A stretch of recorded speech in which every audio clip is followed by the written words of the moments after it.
Welcome to this week's edition of Freedom and Prosperity Radio, the weekly radio news magazine put together by us here at the Virginia Institute for Public Policy. Find out all about us, the Tuesday morning group coalition that we're part of, as well as our white papers as we get closer to the beginning of January's General Assembly session. Election Day is Tuesday, and we'll get into a little bit of the rancor that has infected the gubernatorial politics with Senator Mark Obenshain coming up.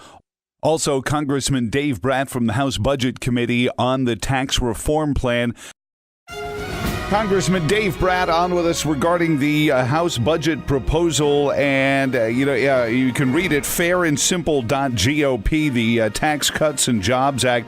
Dave, thanks for taking some time out to talk about with this. I renamed this, I don't know if you like this name, the Down Ticket Conservative Victory Budget.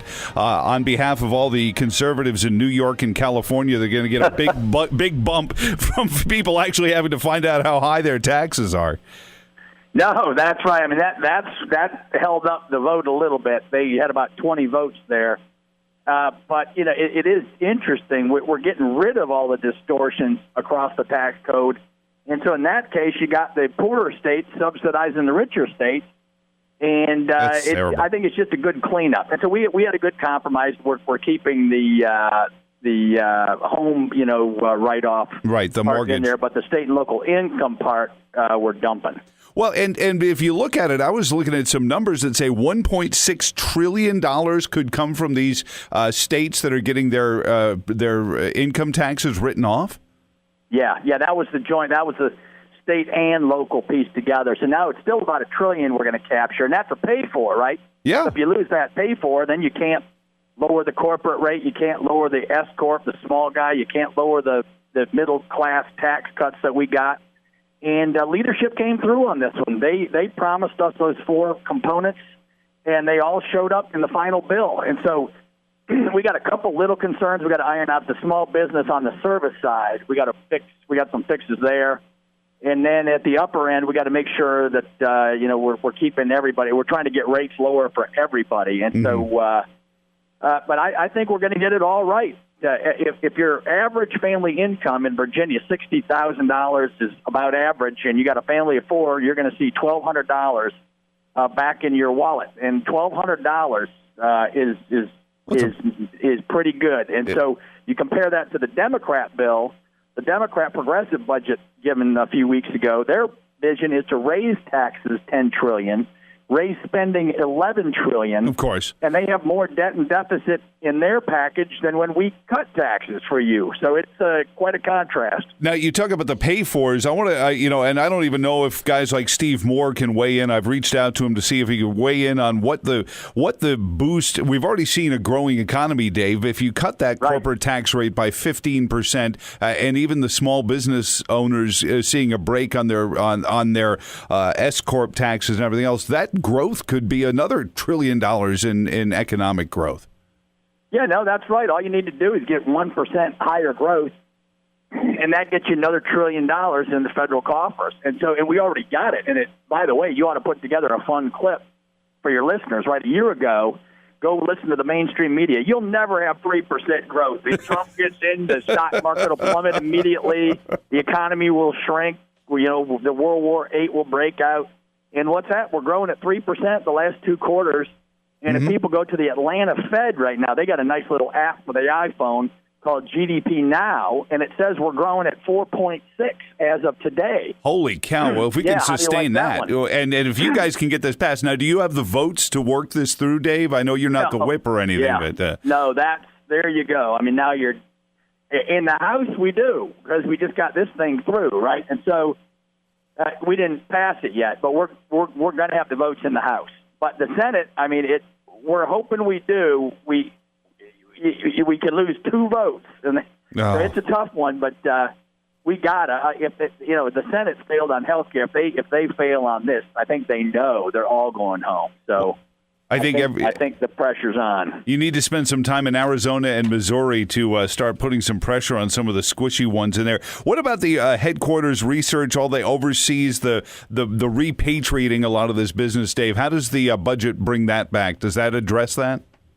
Yeah, and that number's a little lower than I thought it was going to be. You bring it back at 10% or so, and so if you got $2.5 trillion, you get $250 billion, right? So in the coffers, in the government revenues, and that helps to pay for the transition to this new territorial system, which is good, right? The territorial system treats all countries equal, right? So we won't have firms leaving and putting Anheuser-Busch and the Budweiser beer over in Belgium. You keep it in the USA. Right.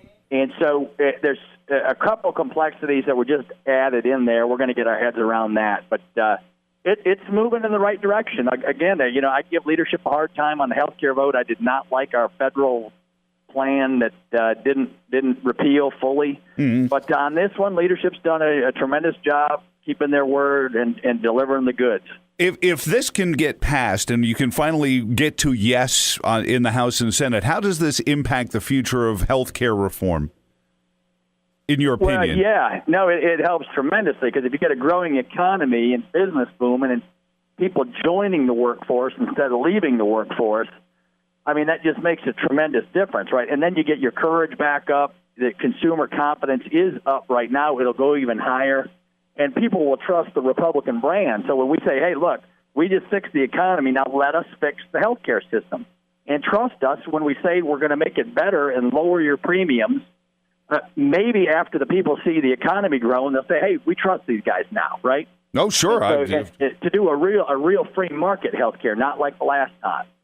Well, and that's the thing, is once you have more money in your pocket, you're less likely to feel like the government has to come to your defense on something. That's right. That's exactly right. You start with HSAs, and the government can pop a few $1,000s in there, and then you own it. It's your money. You can do what you want with it, and that's ideal. Well, I know I asked Tom Garrett this earlier in the week. You voted already, or are you going to be back in the district next Tuesday to cast, I presume, for Ed Gillespie? Yeah, no, Ed, I've been working with him. We had a bunch of great events together, and I think he's got momentum. The left has just been goofing everything up with all this identity politics.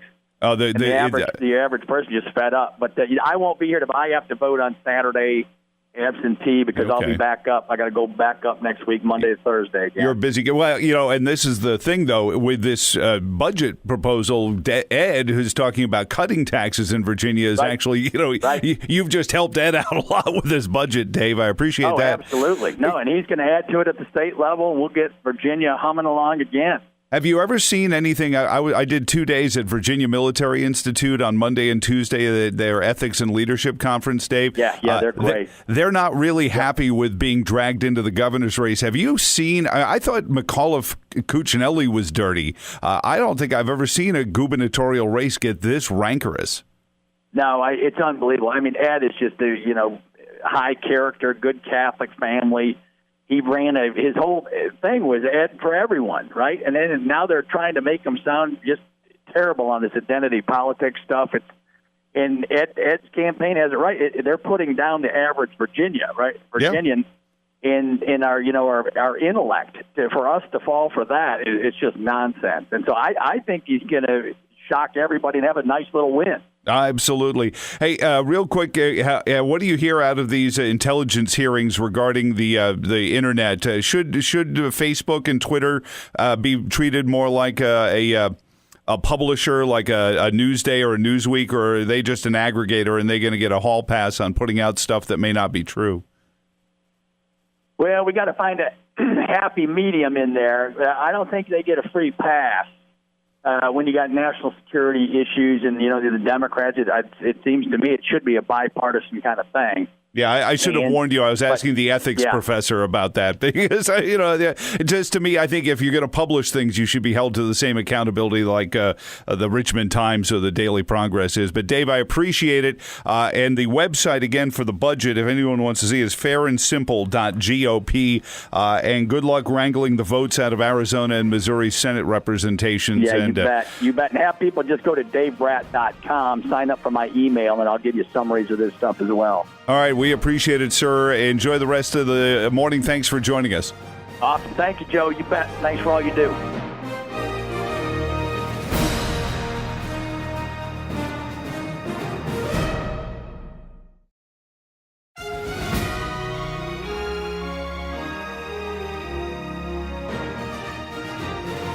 you, Senator Favola. How dangerous it will be if the other side wins. They're evil. We're the good guys. They're evil. Oh, and by the way, they're the ones who are divisive. Joining us on the phone, one of Barbara Favola's fellows in the Virginia Senate. He is one of the greats, and he should honestly be being introduced as Attorney General Mark Obenshain, but I'm not going to relitigate past court cases. Mark Obenshain is on with us. Senator Obenshain, welcome back to the program. How have you been doing, sir? I've been doing great. This is the exciting time of the year for political junkies like you and me. Well, I try to get to rehab every now and then. I mean, we got the film festival coming up. I try to watch some sports and hang out with my kids a little bit. What Barbara Favola said is not surprising, and then there's the Donna Brazile admissions that Hillary Clinton bought the DNC, perhaps with the money she earned selling our uranium to the Russians, whatever, But we're the bad guys, Mark. The conservatives are evil, and we're going to throw your babies from the train, the ones you don't abort first, I guess. This is it's ludicrous to me, and I don't know how to make the case any better with 4 or 5 days to go before Election Day. Can you help me? Well, no, I can't help you.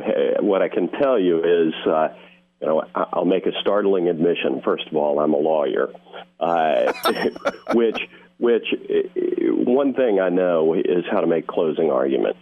And I'm watching these two campaigns and their advocates make their closing arguments. And one thing I know is you don't alienate and anger your jury. And these two campaigns couldn't be any more different. Barbara Favola is adopting the same tone that the Northam campaign is adopting in the closing days. I mean, it's insulting. It's abusive to folks around Virginia, and it shows what they think of their fellow Virginians, and it's really disturbing. The NAACP says that Democrats are taking them for granted. The Democrats for Democracy for America, a super liberal group, is now even trashing the Democratic candidate for governor. And the Gillespie campaign is really on a roll, I think, and Ed is closing with a positive argument for what he's going to do to make a difference in the lives of normal Virginians.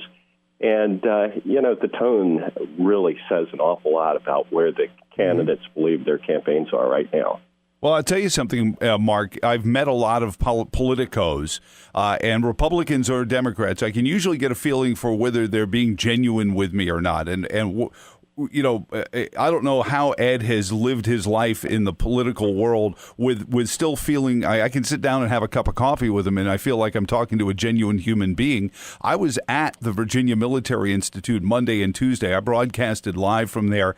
Didn't know that Ed was that they were going to get dragged into this campaign, and they're not happy about it. And I think what you're saying about overplaying their hand or blowing up the base is coming true, because there are a lot of VMI people who are not happy. And I didn't ask them who they were thinking about voting for, but I could tell you who they were thinking about not supporting because of it. Well, without a doubt. I mean, VMI guys are tremendously loyal, but they're also loyal to their institution, their values. And when they see one of their own not reflecting their values, talking about taking down statues, not standing for principles that he's articulated in the past, flip-flopping, that is antithetical to a lot of what VMI stands for. And, I see and hear exactly the same thing, Joe. Well, can we make hay out of this Donna? Maybe there's not time to. Maybe this is something for the Senate and House races next year. But this Donna Brazile confessional is the only thing I can call it, where she admits that the Clinton campaign had purchased the DNC by bailing them out, and was really had all the things that they were being warned about, had put the fix in for Hillary and all of that. Certainly our current governor is part of that machine as well. Can we make the case and ask, what did Ralph Northam know and when regarding this kind of backroom, smoke-filled room behavior, and should we be seeking out Tom Perriello to ask him, hey, how do you feel about this? Well, I think all of those are good questions, but I think the more important question is who's pulling the strings in Virginia's race this year. Yeah, and, amen. I don't believe that, that Ralph has long enough tentacles to have been engaged in that. But I'll tell you what, the folks who are pulling the strings in his campaign this year, the people who put out nasty mailers like the one that went out over the Charlottesville event that even the Daily Progress said was stomach-turning. That was the first Northam mailing. And then we've got the Latino ad with the redneck looking like he's trying to run down a bunch of Latino kids. A day before somebody actually did that in New York. That's a George Soros ad. I mean, these are the same people who were pulling the strings in the National Committee. Well, I hope that people are getting it, and I hope we don't get, and that the turnout is good amongst those, the conservative-minded, Mark, and that's what we've got to work on over this weekend. I will talk to you again very soon, and God bless, and we'll talk to you along the campaign trail, I'm sure. Good. Thanks, Joe. Welcome back to this week's edition of Freedom and Prosperity Radio. And joining us now, the Republican National Committeewoman for the U.S. and from Virginia, Cynthia Dunbar. Cynthia, welcome to Freedom and Prosperity Radio. How are you doing, ma'am? Hi. It's great to be here. Thank you. Let me ask you, I'm going to start off with a clip, and this is an audio clip just the other day. It was recorded in a Ralph Northam event in Northern Virginia. I believe it was in Arlington, Virginia, where one of the Virginia senators that was in attendance, it was just stunning in the way she started talking about the Republican Party in general. And this is Barbara Favola talking about Republicans in general. In the House of Delegates, and Mark Obenshain, who's always working with me to prevent sexual assault and to try to get more money into the community for law enforcement in that area. My colleagues didn't really tell you how dangerous it will be if the other side wins. They're evil, we're the good guys. And I want to start off with that because it's right from the pages of Saul Alinsky to accuse your opponents of doing exactly what you do. And yet we hear Republicans equivocate over this idea that we're dividers, we're the ones that are dividing the community, when really, we have them caught on audio tape being the ones that are saying they're evil and we're the good guys and things like that. How is the GOP going to fight that mindset of name calling and label affixing, Cynthia? Well, I think, Joe, one of the things that we saw so clearly in the last presidential election was when, Trump started calling out fake news, started making, the people were already aware that they were being lied to, but to have people actually stand up and say, that's just a blatant lie, that's not true, that's the pot, that calling the kettle black, that basically this is a situation where they are doing exactly what they're saying we're doing. You can't have a more clear example of that as the commercial that the DNC was putting out for Northam of the man in the truck with the Gillespie bumper sticker, the Don't Tread on Me license plate, and the Confederate flag running little children down in the street. Of course, even in the commercial, the extreme fake commercial, they wake up to it's just a nightmare. Whereas in reality, in the news, we have a man getting into a truck, running American citizens down, bikers and pedestrians in the street, killing 8, injuring seriously almost a dozen more, and getting out of the car and yelling, Allah Akbar. This was a gentleman who was here through the lottery, so he was technically here legally, which is even more scary, because then how much more do we have to be concerned about those who are here illegally, about which we have zero information? And this is what we're fighting on American soil. And so when you have the made-up fake news, them saying we're doing exactly what is happening, because Northam's policy on sanctuary cities, casting the deciding vote, these types of things, they are actually putting American citizens in jeopardy, whereas, Gillespie and the Republicans are really trying to fight this to protect Americans to protect our ideals and our values and our freedoms, and to allow families to just do what we all want to do, which is raise our families in peace, go about our business. But we can't do this based on the bad, failed policies that the Democratic Party is putting forward. And so they're having to do the spin constantly. And I think because it's just, you give them enough rope, that type of situation. They've gone too far, too often, to where I don't think the American people are stupid. They can see what's going on, and they realize that there's fake news and there's real news, and that the Republicans are on the side of the real news, and that if they really want to preserve their communities, that's where their votes need to align. Cynthia Dunbar, RNC committee member from Virginia, representing Virginia in the RNC, and I appreciate your time with us this week on Freedom and Prosperity Radio. Why does it seem also, and I'm desperately afraid that it's going to be successful come Tuesday of this week, that the left, the progressives, those who want to go towards free college tuition for everyone and free health care for everyone, and Lord only knows where we're going to pay for it, and all of these poor examples of social experimentation are only campaigning on diminishing the GOP voter turnout, and talk about the Get Out the Vote campaign, and what do we need to be doing to keep conservative voices and minds out, on the polls on Election Day. We watched Quinnipiac just the other day publish a poll that was 13 percentage points undersampling of Republicans by population statistics, and yet they say, oh, look, Ralph Northam's 7 points ahead,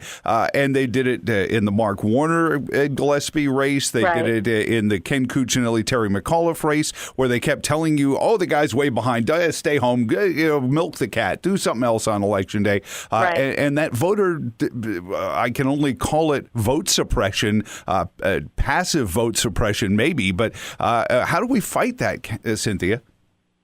Well, I think we do it the same way we do on message, and that is giving actual facts. One of the things that I've done is I've gone around the state, and having the luxury of having campaigned all around the state of Virginia, I can say definitively Virginia is red. The media wants us to buy always that we are blue and at best purple. And they do have voter suppression because people do think, well, what's the difference? If I get out and vote, how is it going to make a difference? Northern Virginia, we've all heard the story and the hype. But I can give actual statistics that are very clear. We have 11 congressional districts in the state of Virginia, and 7 of those are Republican, only 4 are Democrat. And those districts, by law, have to be the same size. So we almost have a 2-to-1 ratio in terms of Republicans over Democrats. So what happens is, you have Fairfax County. Yes, it's a huge population area, but their votes cannot override the rest of the state. But what happens is they vote at like 79%, and if the rest of the state gets discouraged or thinks that they can't win, then they do stay home. And so as I've gone out and around the state and given people the information, the message is resonating. I think people realize, oh my gosh, this is our state, this is our Commonwealth. We can take it back. We in the 9th and the 6th and the 5th do not want Fairfax County determining our statewide elected officials for us. And just, the numbers, the polling, when you mentioned the Quinnipiac poll, I also think, again, sometimes they just go too far. All the internal polling and everything is showing a dead heat. They know they are about to lose this, and they are becoming desperate, which is why they're doing the ridiculous ads and why they had to skew the Quinnipiac poll the way they did. But I think by going too far, people just discredit it, especially after the last presidential election cycle where almost all the polls proved to be wrong. So just using the facts, just giving people the information and getting them mobilized and aware. And we're seeing the trending go forward. I've seen a huge change in the last 10 days in the election cycle of greater excitement out and about the state. And if we keep trending that direction, there's no question that we will be victorious on election night.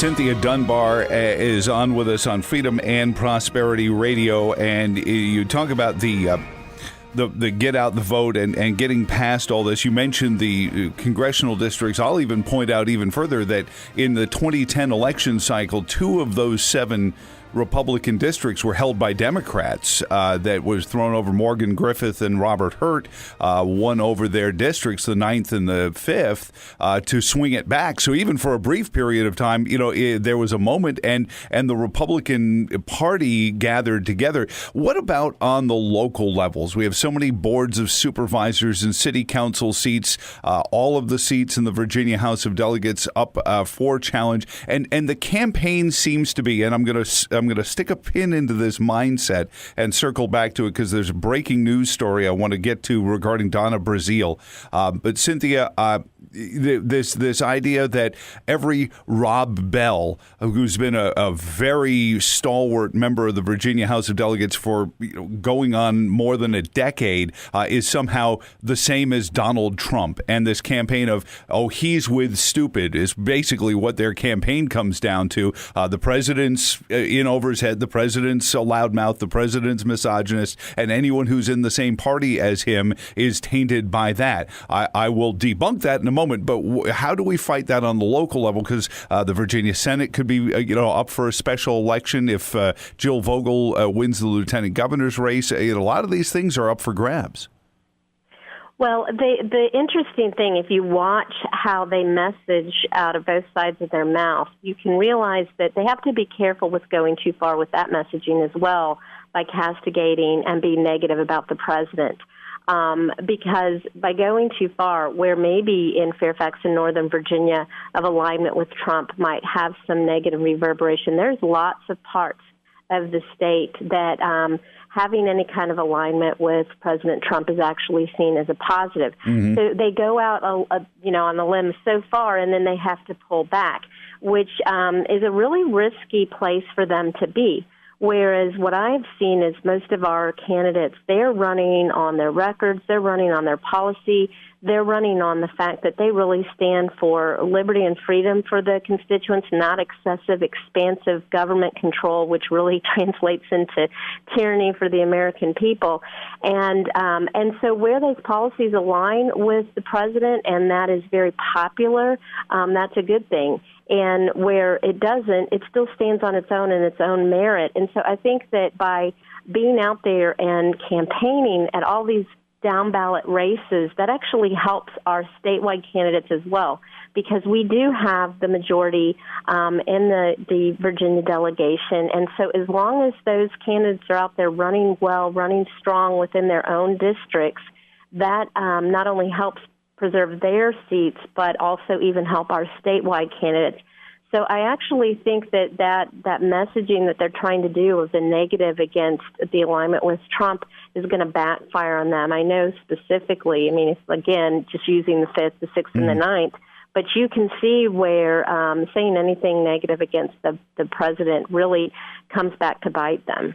Well, here's another one for you, Cynthia. This is just coming out through Politico, and I'm getting it via Town Hall. Apparently, Donna Brazile is publishing her memoirs.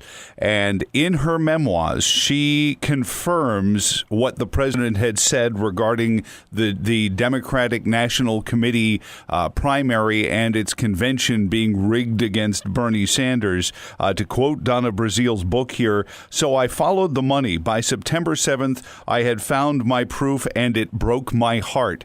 That apparently the DNC was so far in debt after the Obama administration that the Clinton campaign was actually funding the DNC, was all the money at the DNC, and therefore they had established a system where Hillary would be guaranteed the nomination. So here was the president, being castigated for Russia collusion. We're finding out that just the opposite was true. true now, that it was actually Clinton and collusion there. And now we're finding out that the rigged election was actually true, finally getting back to the reality of the emails that were leaked. However you feel about WikiLeaks, they came out, and I was at the DNC convention, and there were angry people in there. So as the media likes to portray the Republican Party as, the fractured, and Bob Corker's over here and the president's over here, it's really the Democratic Party that's coming apart, and Brazil's admissions to this are stunning. Yes, and I think that, it shows, we openly talk about within the Republican ranks, and that the establishment versus the non-establishment candidates. And the reality is that the people right now are tired of any kind of politics as usual in general, whether it's either party, and they don't want tyrannical control from, incumbents who are entrenched with leadership and all of that. But what this shows is that where the DNC likes to point the fingers, they have a bigger problem even within their own ranks. They are falling apart at the seams, and that's been proven for months now, even with their very stark inability to raise any money, whereas the RNC has been raising money hands over fist because the people are believing what needs to take place. And so I do think that it is very clear that they have their own brand of establishment, their own brand of we want to control everything from the inside, going against any populist movement of the people within their party. But I would say I think the Republican Party, instead of wasting time looking over our shoulder at our opponents and how they're failing or falling back, we need to just use that to continue to push forward and realize right now that this is a day and age where the people really want to have control, and the reality is they should have control. The way our constitutional republic is established, we were not set up to have feudal lords. We were set up to have the top control be in the hands of the people. It's a grassroots control and not grass tops. And as much as we can do that within the Republican Party and give that control to our people and our constituents and serve them and represent them well, we will continue to have victories. One last for you, Cynthia Dunbar, RNC committee member from Virginia. We had Hans von Spakovsky on earlier in the program. Heritage has just published their voter fraud database, including non-citizen immigrants voting illegally and other cases where, whether prosecution or not, they found problems with the bookkeeping.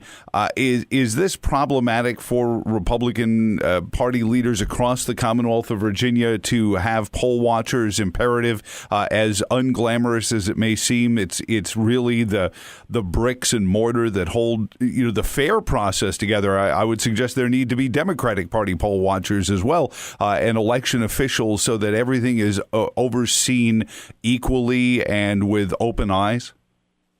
Oh, absolutely. This is a huge problem. When Trump was talking about this and the media tried to laugh at him, it's not a joke. It's a serious issue. We know there are major voter fraud issues.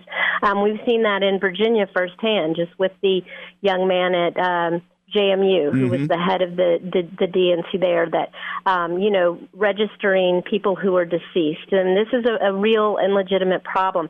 Part of what we've dealt with the RNC is back over 30 years ago in the 80s, there was a trumped-up allegation against the RNC for voter suppression, and it went before a federal judge. And so we've been operating for 30 years. The Democrats keep renewing it for 30 years to keep us in a place where we cannot make allegations against the Democrats for voter fraud. Now, that may be shocking to people, but you think about that. What would be the possible motivation of the Democratic Party to keep the RNC's hands tied? And nobody even talks about this. So, yes, there's definite voter fraud. Yes, there definitely needs to be poll watchers. And even beyond that, I've heard local stories where poll watchers would see things happen and report it, and the attorney that was there who was supposed to pass it on up wouldn't. And so transparency is hugely important.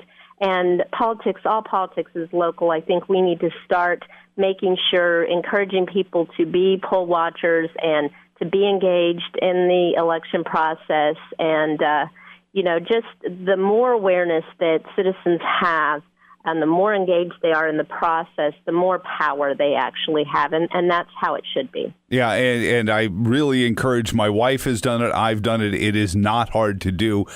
Contact your local party chairs in some way, shape, or form. Find a way to volunteer on that level as well and be part of the process. Cynthia, thank you so much for taking some time out with us, short notice before Election Day. But the eyes of the nation get, sort of not as keenly as they were in 2009, perhaps, but perhaps just as much watching Virginia's election post-presidential to see where we go. And I think you're right. It's coming right down to the wire, and we cannot have one person make the decision, I don't need to go. I've read the polls in the paper, and don't believe them. They've been wrong. They've been oversampled so much before. One last message for the voters in the audience? Yes, absolutely, because for those who are sitting there and saying it won't make a difference and all of that, they need to be aware that we are coming up on the census and redistricting and whether or not they clean out the election rolls as far as those who are passed away and making sure their districts are right. So all of those things aren't very glamorous, and they don't get talked about very much. But depending on who sits in the governor's mansion makes a huge difference on all of that. And so that and the fact, we've been dealing with issues on very different issues on taxation, Gillespie wanting to do 10% tax cut across the board. He's opposing sanctuary cities. I mean, all of these things are policy differences. And so there really is a major reason to get out and vote and vote the way that your conscience directs you. Especially if tax reform in Washington might eliminate tax deductibility. We want somebody cutting taxes in Virginia, right? Absolutely. And 10% across the board sounds really good to me. I don't know about you, Joe. Well, 10% is more groceries I can buy or, perhaps a bigger car. Cynthia Dunbar, thank you so much. God bless you and have a wonderful remainder of the weekend. Thank you, Joe. You too. And as we part company, reminder, it is also Veterans Day weekend, and we want to remember all of the men and women who have served our country. 1% current population overall with all the veterans, about 8% of those who, for the most part, now as the Vietnam era conscriptees start to age past us, most of whom did so voluntarily. Let's all remember the men and women who have volunteered to stand a post and put themselves in harm's way for our liberty. And if for no other reason, that's why our liberty should be so precious to us. Thank you for listening this week on Freedom and Prosperity Radio. For all of us here at the Virginia Institute for Public Policy, I'm Joe Thomas. Until next week, so long, and thanks for all the fish.